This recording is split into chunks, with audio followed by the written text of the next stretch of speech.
Explanation को बिना किसी देरी के। एंड हाँ, वीडियो को लाइक करना मत भूलना। वेल एपिसोड के स्टार्टिंग में हम यहाँ पे आतिया को देखते हैं और यहाँ पे कह रही होती है ना कि मैंने ऐसा सोचा था कि चाहे कितना भी हार्ड हो, अगर मैं ट्राई करूंगी तो मैं एक दिन मैजिक सीख जाऊंगी, लेकिन ऐसा बिल्कुल नहीं है। और फिर हम देखते हैं कि भाई ये इस टिंकू के सामने खड़ी होती है, मतलब कि इस बंदे के सामने जो कि विजार्ड किंग होता है, और इससे बोलती है 1 मिनट तुम यहाँ पे बैठ के आराम से खा पी रहे हो, तुम यहाँ पे मुझे बिल्कुल भी मैजिक नहीं सिखा रहे है, तुम आखिर चाहते क्या हो। तो बंदा बोलता है अच्छा तुम मुझसे बोल रही हो। तो बोलती है हाँ बिल्कुल, तुम्हारे पास कोई रिस्पॉन्सिबिलिटी नाम की चीज नहीं है। तो बोलता है देखो मुझे ऐसा लग रहा है ना कि तुम मेरे से गुस्सा हो कि मैं तुम्हें अच्छे से समझा नहीं पा रहा। तो बोलती है हाँ बिल्कुल। और पता है फिर ये इस विजार्ड के पास दौड़ के आती है और बोलती है तुम्हें ना मेरे साथ थोड़ा नाइस होना चाहिए, मतलब कि तुम मुझसे और अच्छे से बात कर सकते हो और मुझे और अच्छे से सब कुछ समझा सकते हो। फिर ये बंदा बोलता है कि देखो मैजिक कोई आम चीज नहीं है, मतलब कि इसे तुम ना एक मैजिकल एनर्जी के तौर पे ले सकती हो, जिसके लिए कुछ नेसेसरी एलिमेंट चाहिए होते हैं ताकि वो काम कर सके। एंड वेल यहाँ पे इसको काफी अच्छे से समझा रहा होता है, मतलब कि मैजिक वर्क कैसे करता है। और फिर वो बोलता है इससे पहले कि तुम ये करो तुम्हें ना सबसे पहले के साथ फ्रेंडली होना पड़ेगा, मतलब कि तुम ऐसे ही से यूज नहीं कर सकती।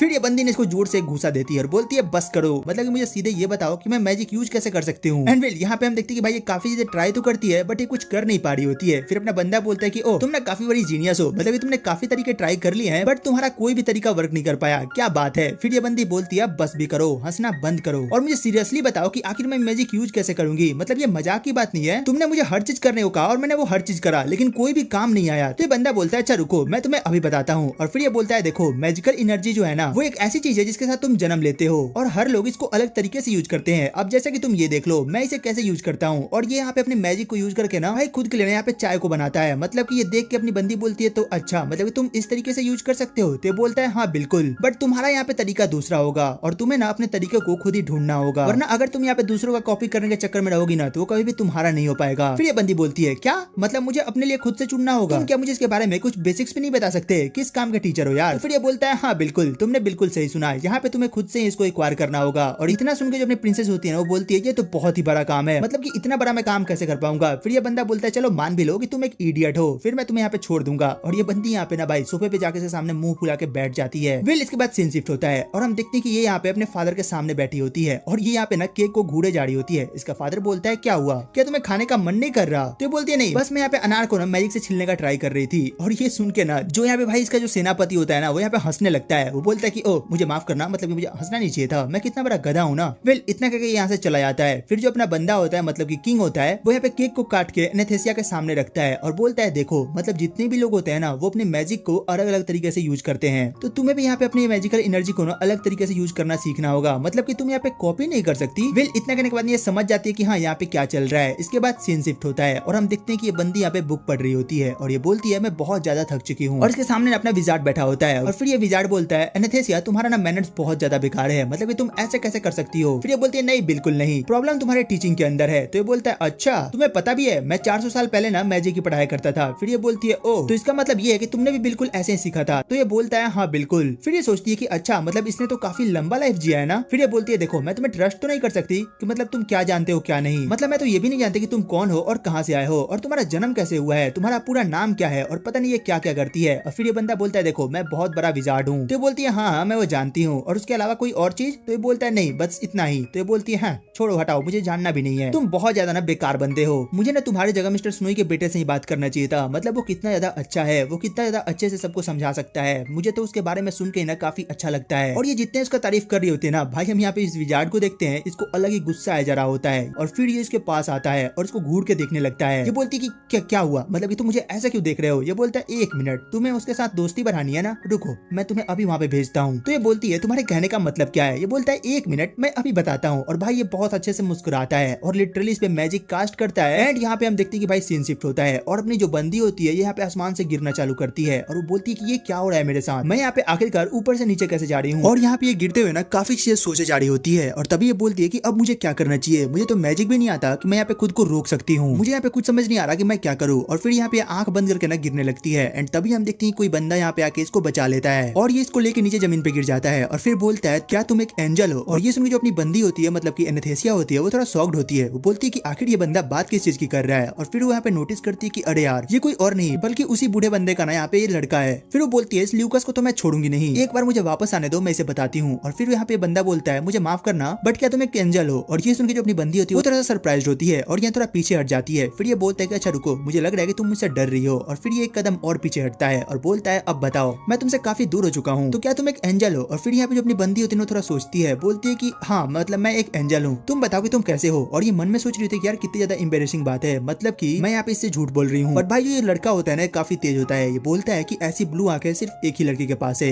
वो है ओबेलिया एम्पायर की प्रिंसेस एथेनेसिया, और मुझे पता है कि ये वही है। खैर छोड़ो, ये मुझसे झूठ क्यों बोल रही है। और ये बंदा भी ना भाई इसके साथ यहाँ पे झूठ बोलना शुरू करता है, बोलता है कि ओ तो आप ऊपर से क्यों गिर रही थी। और ये लोग अभी बात कर रहे होते हैं कि तभी हम देखते हैं कि भाई इस बंदे का यहाँ पे फादर यहाँ पे आ चुका होता है और यहाँ पे आके बोलता है ओ तो तुम यहाँ हो, और इसके काफी पास आता है। और हम देखते हैं जो अपनी एनेस्थेसिया होती है यहाँ पे छिप चुकी होती है। वो बोलता है कि तुम यहाँ पे अकेले क्या कर रहे थे। वेल ये बंदा कुछ नहीं बोल रहा होता है। फिर वो बोलता है कि देखो मैंने ना यहाँ पे किंगडम में बात करी थी प्रिंसेस से कि तुम मुझे पढ़ा सको, बट पता नहीं क्यों प्रिंसेस तुमसे पढ़ना नहीं चाहती है। और यहाँ पे अपनी बंदी ये सारी बातें सुन रही होती है। वो बोल रही थी कि मुझे पता है कि तुम्हारे इंटेंशन कितने गंदे हैं मेरे को लेके, बस इसीलिए मैं यहाँ पे तुमसे पढ़ना नहीं चाहती हूँ। और फिर ये बंदा बोलता है खैर छोड़ो, तुम यहाँ पे जाने के लिए तैयारी कर चुके हो ना। तो बोलता है कि हाँ बिल्कुल। फिर ये बोलता है कि चलो अगर तुम्हारी पैकिंग बची होगी तो तुम यहाँ पे अपनी जाके पैकिंग करो क्योंकि तुम्हें आज ही निकलना है। फिर ये बंदा ना अपने आप को कंट्रोल करता है और बोलता है देखो मतलब कि इसका फादर होता है, तो बोलता है फादर क्या ऐसा नहीं हो सकता कि मैं वहाँ पे अब्रॉड ना जाके इसी किंगडम में पढ़ाई करूँ। फिर ये बंदा बोलता है कि देखो मतलब कि ऐसी बात नहीं है, अगर तुम यहाँ पे वैसा कर सकते हो तो तुम कर लो, अगर तुम्हें ऐसा लगता है कि तुम ऐसा कर पाओगे तो। फिर ये बंदा बोलता है कि चलो ठीक है। और फिर यहाँ पे प्रिंसेस को लेकर बातें कर रहा होता है, तो जिसका बेटा होता है वो बोलता है देखो यार मतलब कि आप किसी को ऐसे फोर्स नहीं कर सकते कि वो मेरे से ही पढ़े। वेल इसके बाद सीन शिफ्ट होता है और हम देखते हैं कि ये यहाँ से जा चुका होता है और जो अपना बंदा होता है मतलब कि इसका लड़का होता है वो यहाँ पे एनेस्थेसिया के सामने आता है और वो यहाँ पे कुछ बोल नहीं रहा होता है। वेल एनेस्थेसिया से बोलती है देखो तुम चिंता मत करो, मतलब कि मैं एक एंजल हूँ और तुम मुझसे ना हर चीज शेयर कर सकते हो। ये बोलता है कि अच्छा ऐसा है, चलो फिर ठीक है मैं तुमसे अपनी शेयर करता हूँ। और फिर यहाँ पे बताता है कि देखो यार, फिर ये पूछता है एक बात बताओ क्या तुमने कोई प्रेशर फील करा है। तो ये बोलती है हाँ बिल्कुल, मतलब थोड़ा सा। फिर ये बोलता है कि देखो बात ऐसी है कि किसी फैमिली का हायर होना ना काफी प्राउड की बात है, बट इसमें ना जिम्मेदारी भी काफी ज्यादा होती है, मतलब मैं कुछ भी अपने मन से नहीं कर सकता हूँ और मुझे ना हमेशा बोझ के तले दबना रहता है और कभी कभी इतना कठिन हो जाता है कि मैं तुम्हें बता भी नहीं सकता। और इसकी बात जो प्रिंसेस होती है ना ये सुने जा रही होती है और ये बोल रही थी कि यार ये कितना ज्यादा अलग है, मतलब कि इसके फादर के अकॉर्डिंग ये तो बिल्कुल ही अलग है। मैंने ऐसा सोचा था कि ये बंदा बिल्कुल ही रूड होगा और सिर्फ अपने फादर की बात मानता होगा, इसकी अपनी कोई सोच ही नहीं होगी, बट मेरी सोच बिल्कुल ही गलत थी। ये बंदा खुद के बारे में भी सोचता है और इसका दिल बहुत ही अच्छा है। एंड वेल हम देखते हैं कि बंदी ने से और ज्यादा बात करती है और बोलती है देखो तुम्हें अगर वहाँ पे अब्रॉड नहीं जाना है तो तुम अपने फादर को ये प्रूव करो कि तुम यहाँ पे रहने के लायक हो। और ये सुन के बंदा काफी जोर से हंसने लगता है। फिर ये बोलते है कि तुम हंस क्यों रहे हो, मतलब ये काफी नॉर्मल बात है। तो ये बोलता है कि हाँ बिल्कुल आप बिल्कुल सही बोल रहे हो, मतलब मुझे ऐसा ही करना चाहिए, मेरे पास और कोई रास्ता भी नहीं है। वेल ये खड़ा होता है और यहाँ पे लोग और ज्यादा बात करने वाले होते हैं। तभी हम देखते हैं कि भाई यहाँ पे मैजिक फिर से कास्ट होता है और जो अपनी एनेस्थेसिया होती है वो वापस से अपने किंगडम में वापस चली जाती है। और वो यहाँ पे जैसे ही जाती है ना ये लिटरली काफी ज्यादा गुस्सा होती है। ये यहाँ पे सीधे विजार्ड के पास जाती है। तो विजार्ड जो होता है उससे पूछता है तो और बताओ तुम्हारी ट्रिप कैसी रही, मतलब कि कैसा रहा, तुम्हें उससे मिलकर कैसा लगा। और भाई ये बंदी सीधे इसको एक पंच मारती है। वो बोलती है कि तुम्हारी हिम्मत कैसे हुई ऐसा करने की, तुमने पहले तो मुझे बिना पूछे वहाँ पे भेज दिया और फिर मुझे बात भी नहीं करने दी और पहले ही वहाँ से बुला लिया, पता नहीं वो मेरे बारे में क्या सोचेगा। तुम मैजिक सिखाने के अलावा हर कुछ कर सकते हो, जो तुम्हारा मन करता है तुम वही करते हो। फिर ये बंदा बोलता है कि अच्छा एक बात बताओ तुम यहाँ पे गुस्सा किस लिए हो, मतलब कि मैंने तुम्हें यहाँ पे बुला लिया उसलिए या फिर तुम्हें मैजिक नहीं सिखाया उसलिए। ये बंदी बोलती है मुझे तुमसे बात ही नहीं करना और ना ही तुमसे मैजिक सीखना है, मैं यहाँ से जा रही हूँ। तो फिर ये बोलता है कि अच्छा एक काम करो मैं तुम्हें वहाँ पे वापस भेज देता हूँ, तुम जाकर उसे एक्सप्लेन कर दो कि यहाँ पे क्या चल रहा है। फिर ये बंदी बोलती है कि अब तुम ये करना भी मत, ऑलरेडी तुमने बहुत ज्यादा घपला कर लिया है और अगर तुमने और कुछ करा तो फिर मैं तुम्हें यहाँ पे जोर से घुसा दूंगी। और ये बात सुन के बंदा थोड़ा सा सोचने लगता है और फिर हम देखते हैं कि बंदी जो होती है ना काफी गुस्से में यहाँ पे चिल्लाती है। और यहाँ पे बाहर जो लोग काम कर रहे होते हैं वो बोलते हैं कि अरे यार कितना मस्त है ना, जब से यहाँ पे विजार्ड आया है तब से ना जो अपनी प्रिंसेस है वो काफी ज्यादा लाइवली हो गई है, मतलब ये काफी ज्यादा चिल्लाती रहती है, लोगों से बात करती रहती है। एंड यहीं पे दूसरी तरफ हम एनेस्थेसिया को देखते हैं जो कि भाई गुस्से में यहाँ से महल से बाहर निकलती है और यहाँ पे जो अपनी लिलिया होती है ना वो इसे देखती है और इसे रोकने की कोशिश करती है कि रुको, मतलब डिनर तैयार हो चुका है तो आपको खा के जाना चाहिए। बट यहाँ पे एनेस्थेसिया इसको लिटरली इग्नोर मार के ना चले नहीं जाती है और ये जाते हुए बोल रही होती है कि वो समझता क्या है अपने आप को, ल्यूकस से तो मैं आज के बाद बात ही नहीं करूंगी और ना ही मैं उसे कुछ मैजिक वगैरह सीखने वाली हूँ, काम वाम तो कुछ करता नहीं है, सिर्फ मेरी मजाक उड़ाते रहता है और मुझे तंग करते रहता है। इसके बाद सीन शिफ्ट होता है और हमें सीधे यहाँ पे रात का सीन दिखाया जाता है और हम यहाँ पे एनेस्थेसिया को देखते हैं जो कि यहाँ पे भाई उसी तालाब के सामने बैठी होती है और वो यही सब सोच रही होती है कि पता नहीं मैं अपने मैजिक को कैसे सीख पाऊंगी और एक्वायर का मतलब क्या होता है, क्या मैं इस बात को कभी समझ ही पाऊंगी। एंड तभी हम देखते हैं कि यहाँ पे ना पॉन्ड के अंदर से एक आवाज आती है, मतलब कि एनेस्थेसिया बोलने की। और यहाँ पे एनेस्थेसिया बोलते हैं ये आवाज तो मेरी मदर की है और वो यहाँ पे पानी में देखने लगती है। एंड तभी हम देखते हैं कि भाई एनेस्थेसिया की मदर यहाँ पे पानी में दिखती है और वो यहाँ पे ऊपर आती है और बोलती है कि एनेस्थेसिया तुम ना काफी अच्छी हो, तुम मेरी बहुत ही प्यारी बेटी हो और मैंने तुम्हें यहाँ पे बिल्कुल भी ऐसे देखना नहीं चाहती हूँ, तुम ना काफी अच्छा कर रही हो और मैं तुमसे काफी ज्यादा खुश हूँ। और जैसे ही एनेस्थेसिया ना भाई से गले लगने जाती है ये गायब हो जाती है और अपनी यहाँ पे एनेस्थेसिया जो होती है वो यहाँ पे पानी के अंदर गिर जाती है और हम देखते हैं कि भाई यहाँ पे कुछ अजीब सी चीज ने इसको अंदर खींच लेती है और ये बंदी यहाँ पे लिटरली डूबने वाली होती है कि तभी हम इधर विजार्ड को देखते हैं और उसे पता चल चुका होता है कि यहाँ पे एनेस्थेसिया को ना कोई खतरा है और वो जैसे ही दौड़ के जाता है हम यहाँ पे दूसरी तरफ एनेस्थेसिया को देखते हैं और ये पानी के अंदर यही सब सोच रही होती है कि आखिर यहाँ पे मैं अपने मैजिक को यूज कैसे करूँ, यहाँ पे मैं अपने मैजिक एनर्जी का यूज करके इससे कैसे बचूं। बचूं। एंड तभी हम देखते हैं कि भाई गलती से ना ये अपने मैजिक एनर्जी का यूज करती है, मतलब कि अपने तरीके से। एंड जैसे यहाँ पे विजार्ड आता है वो देखता है कि जो एनेस्थेसिया है वो अपने मैजिक एनर्जी की वजह से